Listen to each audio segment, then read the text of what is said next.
Hello everyone, welcome to GK by Jyoti ma'am. Friends, आज की जो ये हमारी वीडियो है हरियाणा का इतिहास से रिलेटेड, ये थर्ड वीडियो। इससे पहले मैं आपको हरियाणा के इतिहास की 2 वीडियो प्रोवाइड करवा चुकी हूँ। अगर आपने वो वीडियो नहीं देखी है तो आप प्लेलिस्ट में जाकर देख लीजिएगा। वहाँ पर हिस्ट्री ऑफ हरियाणा के नाम से एक प्लेलिस्ट मिलेगी, वहाँ पर आपको इस वीडियो से पहले 2 वीडियो मिल जाएंगी। आज ये हमारी थर्ड वीडियो है। इस वीडियो में हम 4 से 5 टॉपिक को कवर करेंगे। देखिए, आपने बताया इससे पहले वाली वीडियो में मैं आपको वर्धन वंश तक की सभी जानकारी दे चुकी हूँ पहले वाली वीडियो में। अगर नहीं देखे हैं तो उन्हें देख लीजिएगा। और अगर आप चैनल पर फर्स्ट टाइम विजिट कर रहे हैं तो चैनल को सब्सक्राइब करके साथ में जो बेल आइकन होता है उसको प्रेस जरूर कीजिएगा, ताकि आने वाली हर एक न्यू वीडियो का नोटिफिकेशन आपके पास बिल्कुल टाइम से पहुँच सके। तो चलिए, जो हमारी आज की वीडियो है इसको स्टार्ट करते हैं। देखिए, जो हमारा वर्धन वंश था, वर्धन वंश के बाद कौन सा वंश उभर कर आता है? तो हमारा जो गुर्जर प्रतिहार वंश है वह उभर कर आता है। ठीक है, आज हम गुर्जर प्रतिहार वंश से स्टार्ट करते हैं और फिर हम गुलाम वंश तक आज की वीडियो में ये सब टॉपिक कवर करेंगे। ठीक है, तो चलिए स्टार्ट करते हैं।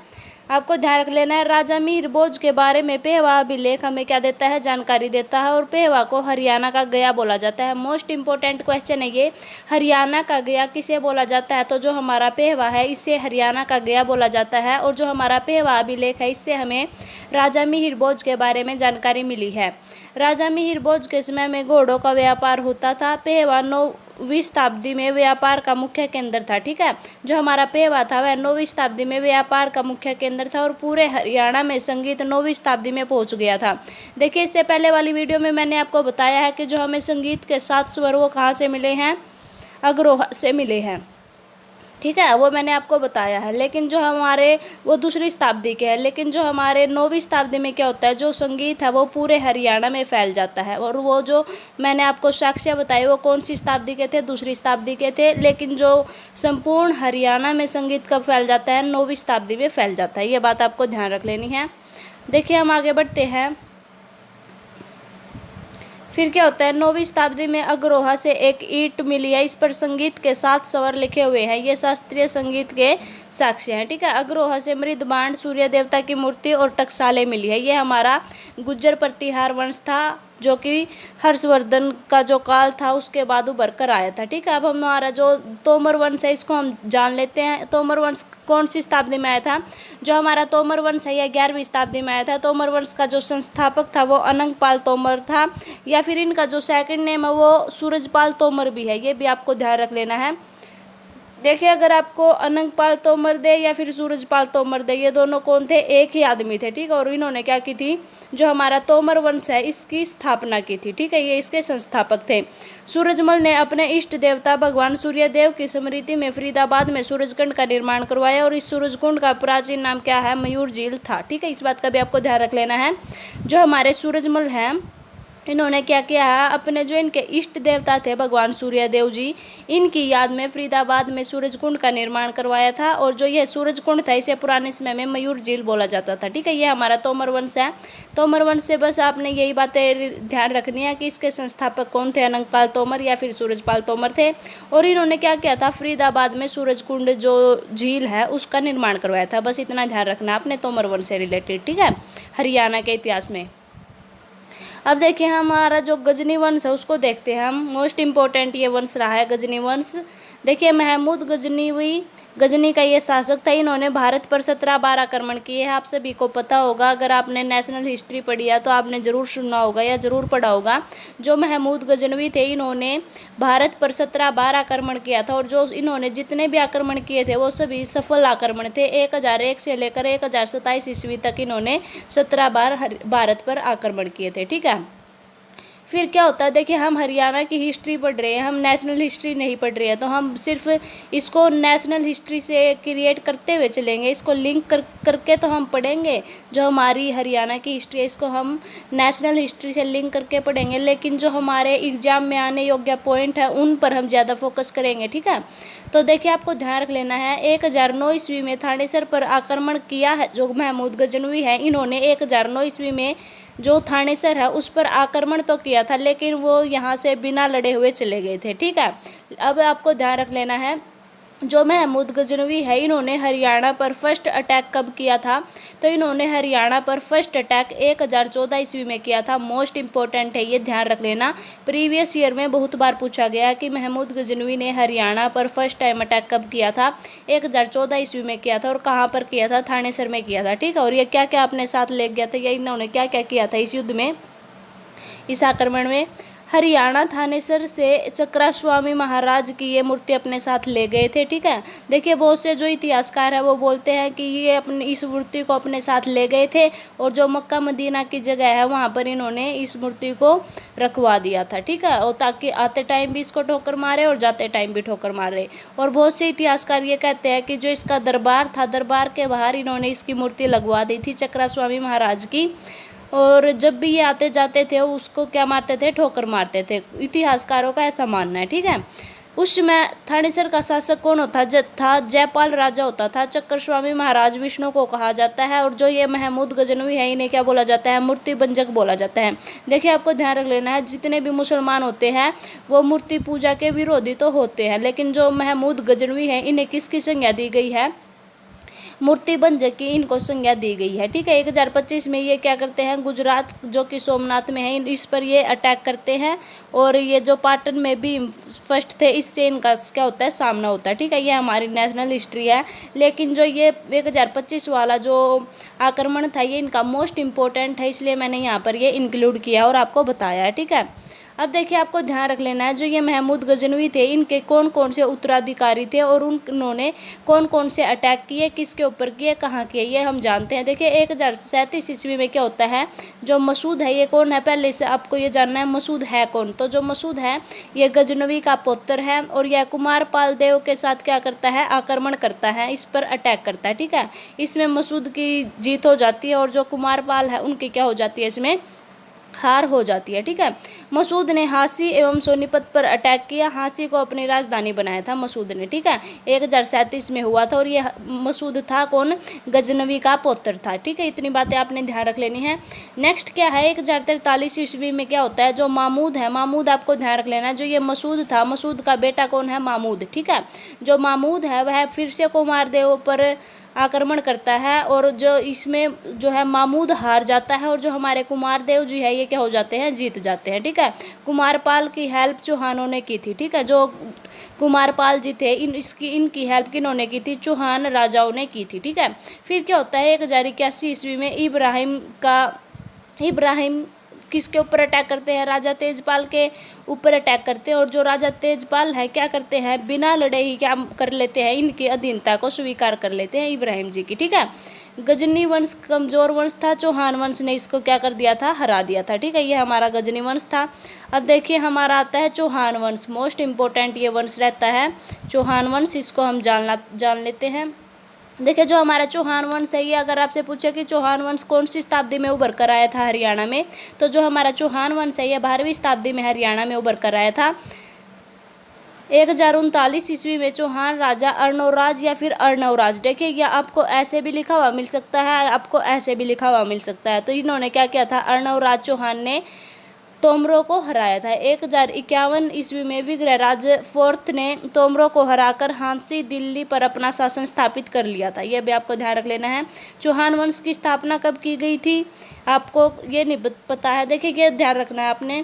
1039 ईस्वी में जो अर्णव राज है वो तोमरों को हरा देते हैं, इतना आपको ध्यान रख लेना है। फिर क्या होता है? 1051 ईस्वी में विग्रहराज फोर्थ तोमरों को हराकर हांसी दिल्ली पर अपना क्या कर लेते हैं? शासन स्थापित कर लेते हैं। ठीक है, पृथ्वीराज चौहान के बारे में आपने बहुत सारी जो है स्टोरीज भी सुनी होंगी और इनको नेशनल हिस्ट्री में पढ़ा भी होगा। तो पृथ्वीराज चौहान ने हांसी में आशीरगढ़ का किला बनवाया था। मोस्ट इंपॉर्टेंट है ये क्वेश्चन। ठीक है, और ये क्वेश्चन मोस्ट इंपॉर्टेंट इसलिए है क्योंकि एचएसएससी के प्रीवियस ईयर जो एग्ज़ाम हुए हैं वहाँ पर पूछा गया है। और एचएसएससी की एक खासियत है, एचएसएससी क्या करती है, जो भी प्रीवियस ईयर में क्वेश्चन पूछे जाते हैं उनको रिपीट करती है। तो आपने जितना उसके प्रीवियस ईयर के जितने भी आपको क्वेश्चन मिलते हैं एचएसएससी से रिलेटेड, उन सबको क्या करना है? एनालिस करना है और उसको देखना है कि क्या पूछा जाता है, किस पैटर्न के हिसाब से आपसे पूछा जाता है। ठीक है, जो हमारे पृथ्वीराज चौहान है इन्होंने क्या किया था? आशीरगढ़ के किले का निर्माण करवाया था, हांसी में करवाया था। और जो ये हमारा आशीरगढ़ का किला है इसे क्या बोला जाता है? तलवारों का किला बोला जाता है। मोस्ट इंपॉर्टेंट क्वेश्चन है, ये ध्यान रख लेना।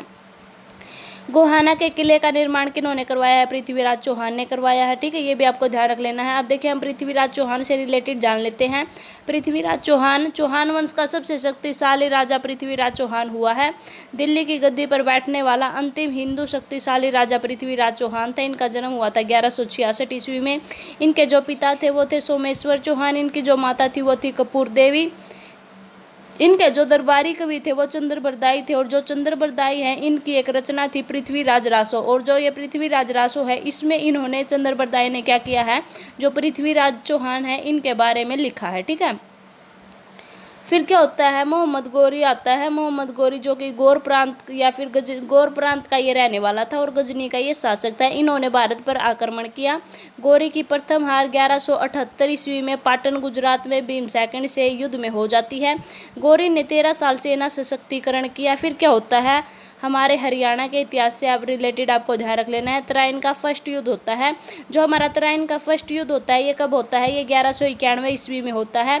किस किस के बीच होता है, ये होता है मोहम्मद गोरी वर्सेस पृथ्वीराज चौहान के बीच होता है। ठीक है, और जो ये पृथ्वीराज चौहान है, पृथ्वीराज चौहान का साथ कौन कौन देते हैं, एक देते हैं गोविंद राव और एक देते हैं राजा जयचंद जो कि गढ़वाल वंश के थे। ठीक है, जो मोहम्मद गोरी होते हैं, जो तराइन का फर्स्ट युद्ध होता है इसमें हार जाते हैं, और जो पृथ्वीराज चौहान होते हैं ये इस युद्ध में क्या करते हैं, जीत जाते हैं। जैसे ही मोहम्मद गोरी इस युद्ध में हार जाता है तो वह कहाँ पर वापस चला जाता है, जहाँ से वह आया था, गजनी से आया था, तो वह गजनी वापस चला जाता है। ठीक है, फिर क्या होता है, जब जैसे ही पृथ्वीराज चौहान जो प्रथम युद्ध है तराइन का इसको जीत जाते हैं तो ये क्या करते हैं, एक पार्टी का आयोजन करते हैं। और जब ये पार्टी का आयोजन करते हैं तो जो राजा जयचंद हैं जिन्होंने पृथ्वीराज चौहान की हेल्प की थी, वो राजा जयचंद इस पार्टी में किसको बुला लेते हैं, अपनी बेटी संयोगिता को भी अपने साथ ले आते हैं। ठीक है, जैसे ही पृथ्वीराज चौहान और संयोगिता मिलते हैं आपस में तो इन दोनों को आपस में अट्रैक्शन हो जाता है और ये क्या करते हैं, शादी कर लेते हैं। ठीक है, ये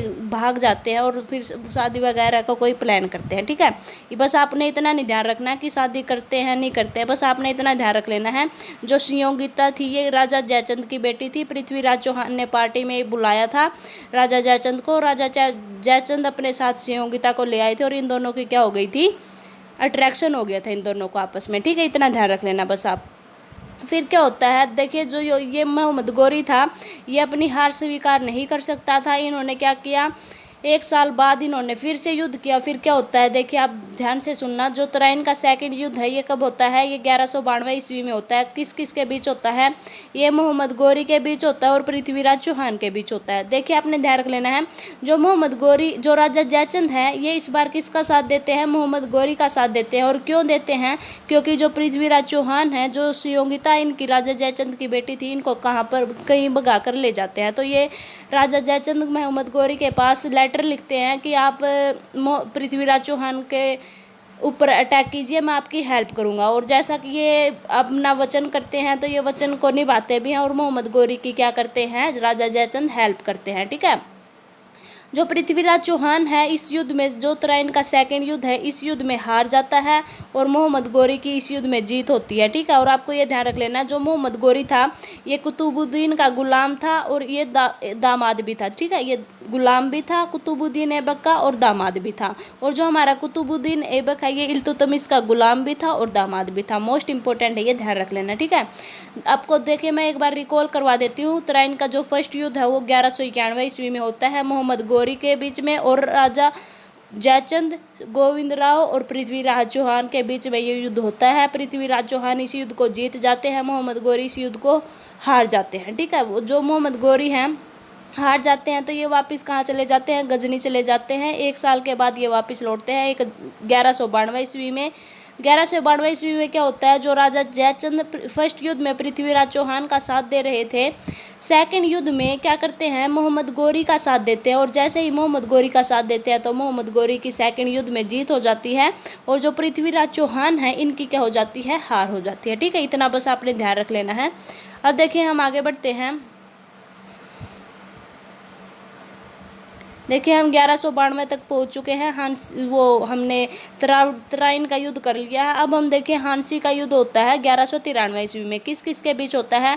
कुतुबुद्दीन ऐबक के बीच में और जाटवान मलिक के बीच में ये युद्ध होता है, ठीक है। फिर होता है 1194 ईस्वी में चंदावर का युद्ध। ये कहाँ पर, ये किस किस के बीच होता है? तो ये मोहम्मद गौरी के बीच में और राजा जयचंद के बीच में होता है। राजा जयचंद इस युद्ध में हार जाते हैं और मोहम्मद गौरी इस युद्ध में क्या कर जाते हैं? जीत जाते हैं, ठीक है। ये जो गुलाम वंश है ये हमारा आज का लास्ट टॉपिक है। गुलाम वंश को और देखते हैं बस, ये फिर हम इस वीडियो को स्टॉप कर देंगे, ठीक है। तो देखिए जो हमारा गुलाम वंश है ये 1206 से 1290 ईस्वी तक रहा है। मोस्ट इंपॉर्टेंट ये वंश रहा है। आपने इस वंश से रिलेटेड सभी बातें ध्यान रखनी है। जो गुलाम वंश था इसका संस्थापक कौन था? कुतुबुद्दीन ऐबक था। कुतुबुद्दीन ऐबक ने कुतुब मीनार की नींव रखी थी और इसका निर्माण कार्य पूरा किन्होंने करवाया था? इल्तुतमिश ने करवाया था, ठीक है। कुतुबुद्दीन ऐबक किस पर अटैक करता है? रेवाड़ी पर अटैक करता है। कब करता है? 1207-8 में करता है। और उस समय जो हमारा रेवाड़ी है उसका रूलर कौन होता है, यानी कि उसका शासक कौन होता है? तो शासक होता है राजा तेजपाल। और राजा तेजपाल जब ये अटैक करते हैं कुतुबुद्दीन ऐबक, तो इस अटैक में क्या हो जाते हैं? मारे जाते हैं, ठीक है। इस बात का आपको ध्यान रख लेना है। फिर क्या होता है? कुतुबुद्दीन ऐबक की भी 1210 ईस्वी में मृत्यु हो जाती है। चौगान खेलते समय ये घोड़े से गिरकर इनकी क्या हो जाती है? मृत्यु हो जाती है। इतना आपको ध्यान रख लेना है। अब देखिए हम आगे बढ़ते हैं। जो हमारे कुतुबुद्दीन ऐबक हैं, अब हम इनके उत्तराधिकारियों को देखते हैं। जो आराम शाह है 1210 में गद्दी पर बैठे थे। जो आराम शाह है 1210 में गद्दी पर बैठे थे कुतुबुद्दीन ऐबक की मृत्यु के बाद। फिर क्या होता है? इल्तुतमिश के बीच में और आराम शाह के बीच में क्या होता है? जो इल्तुतमिश है ये बदायूं में था और जो आराम शाह है और इल्तुतमिश के बीच में क्या होता है? जुड्ड का युद्ध होता है। इसमें जो इल्तुतमिश है इनकी जीत हो जाती है और जो आराम शाह है इसमें ये क्या हो जाते हैं? मारे जाते हैं, ठीक है। अब देखिए हम इल्तुतमिश की जीत हो जाती है और आराम शाह मारे जाते हैं। तो अब हम इल्तुतमिश के बारे में पढ़ते हैं। तो देखिए आपने ध्यान रख लेना है। इल्तुतमिश का जो शासनकाल था वो 12 से 11 ईस्वी से 1236 ईस्वी तक रहा था और ये क्या थे? गुलाम थे, ठीक है। दिल्ली सल्तनत का जो वास्तविक संस्थापक है वो इल्तुतमिश को कहा जाता है, ठीक है। दिल्ली सल्तनत का पहला सुल्तान भी इल्तुतमिश को कहा जाता है और दिल्ली सल्तनत का लास्ट सुल्तान किन्हें कहा जाता है? इब्राहिम लोदी को कहा जाता है। देखिए अब क्या होता है? 1211 से लेकर 1236 के बीच में आता है 1215 में क्या होता है? तराइन का थर्ड युद्ध होता है। और बहुत से टीचर जब आपको हरियाणा की हिस्ट्री करवाते हैं तराइन का फर्स्ट युद्ध करवा देते हैं, तराइन का सेकंड युद्ध करवा देते हैं। और जो मैंने आपको ये बीच की बातें बताई, गुलाम वंश की स्थापना होती है, कौन करता है, आराम शाह क्या करते हैं, ये सब आपको बताया, ये वो टीचर बताते ही नहीं है। सीधा तराइन के फर्स्ट युद्ध के बाद सेकंड के बाद सीधा थर्ड पे पहुंच जाते हैं, 1215 पे पहुंच जाते हैं 1192 से। तो आपको ध्यान रख लेना है। जो तराइन का थर्ड युद्ध है ये 1215 में हुआ था। किस किस के बीच में हुआ था ये भी ध्यान रख लेना आपने। जो हमारा तराइन का थर्ड युद्ध है ये इल्तुतमिश के बीच में और यल्दौज कुबाचा के बीच में हुआ था। और ये भी ध्यान रख लेना है यल्दौज और कुबाचा कौन थे? तो ये गौरी के गुलाम थे और ये गजनी कहाँ पर चले गए थे? वापस चले गए थे, ठीक है। जो तराइन का थर्ड युद्ध है इसमें इल्तुतमिश की जीत हो जाती है और यल्दौज और कुबाचा की क्या हो जाती है? इसमें हार हो जाती है। और यल्दौज और कुबाचा कौन थे? गौरी के गुलाम थे और वो वापस कहाँ पर चले जाते हैं? गजनी में चले जाते हैं, ठीक है। फिर इल्तुतमिश के बाद कौन आती है? रजिया सुल्तान आती है। मोस्ट इंपॉर्टेंट है ये हरियाणा के इतिहास में और नेशनल हिस्ट्री में भी मोस्ट इंपॉर्टेंट है। देखिए आपने ध्यान रखना है, ये अपने नाम के पीछे रजिया बेगम नहीं लगाती थी, रजिया सुल्तान लगाती थी। लड़कों वाली ये पोशाक डालती थी, बाल भी इनके छोटे छोटे से थे। तो ये क्या थी? अपने आप को लड़की नहीं मानती थी बल्कि जो है मर्दों वाली पोशाक पहनकर और एक मर्द का ही ये क्या करती थी? किरदार निभाती थी। इनका जो शासनकाल है वो 1236 ईस्वी से 1240 ईस्वी तक रहा है। और एक बार इनका शासनकाल भी HSSC में पूछा गया, तो आपको ध्यान रख लेना है 1236 से 1240। देखिए क्या होता है, आपको एक स्टोरी ध्यान रख लेनी है। स्टोरी अगर आप ध्यान रखोगे तो आपको अच्छे से समझ आ जाएगा।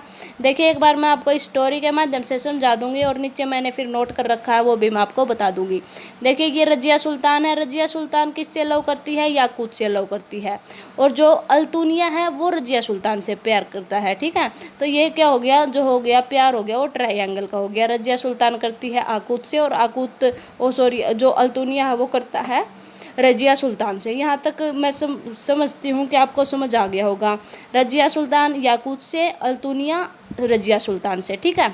और वैसे भी ये फैक्ट नहीं है, कोई याद करने की चीज़ें नहीं है कि कौन किससे करता था कौन किससे नहीं करता था। बस जो इम्पोर्टेंट पॉइंट है वो आपने ध्यान रख लेने हैं।